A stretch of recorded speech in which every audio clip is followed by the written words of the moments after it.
come back to some definitions. Maybe people have heard of the hypostatic union. What is that? Give a definition for someone who's heard it and doesn't quite understand how to explain it. So hypostatic means person. Wait, did I get that right? Yeah, yeah. Because it changes over the. I should know Over the that course, first. that's right.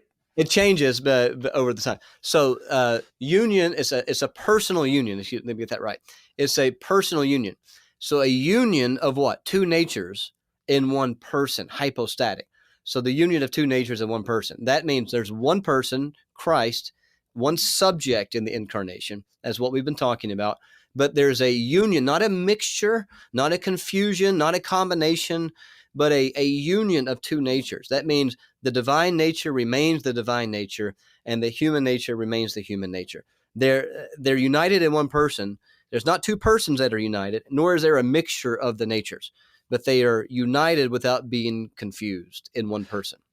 So you've already hit on some of those important distinctions. This is from the Chalcedonian definition, which brings in 451, a century and a half, or really since the beginning of wrestling with this. And as you point out several times, Brandon, it's not like it takes Chalcedon to decide who Jesus is, but it's putting the language that has served the church. And so the one key line is that the two natures undergo no confusion, no change, no division, no separation.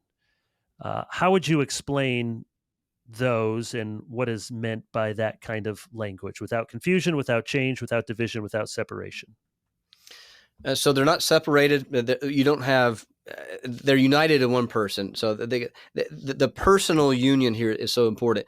They're not mixed. There was an error called Eutychianism that said that Jesus became this different thing, part God, part man, or something like that. But that's a problem, you see, because we are regular people, and we need somebody who's a person, or a human, to save us.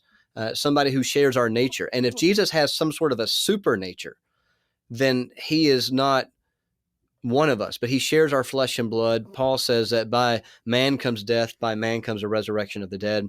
So we need somebody who shares our nature.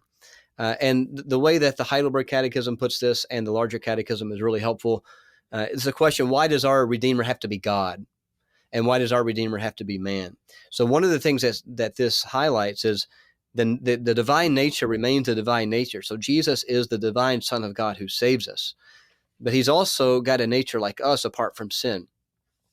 And so he is able in a pure, holy human nature to obey for us and to bear the penalty that we deserve. And so that maintaining the reality and the distinction between those two natures highlights for us, one of the things it does, highlights for us that our Redeemer must be God and our Redeemer must be man in one person. And those natures are not changed. God doesn't change, so his divine nature never changes. And we need somebody with a nature like us to save us. And as a side note, this is the creedal language and Chalcedonian definition. This is articulating and defending the gospel. And it's been said also that this preserving mystery rather than trying to explain everything away, but preserving the reality of the gospel. No, it's well put.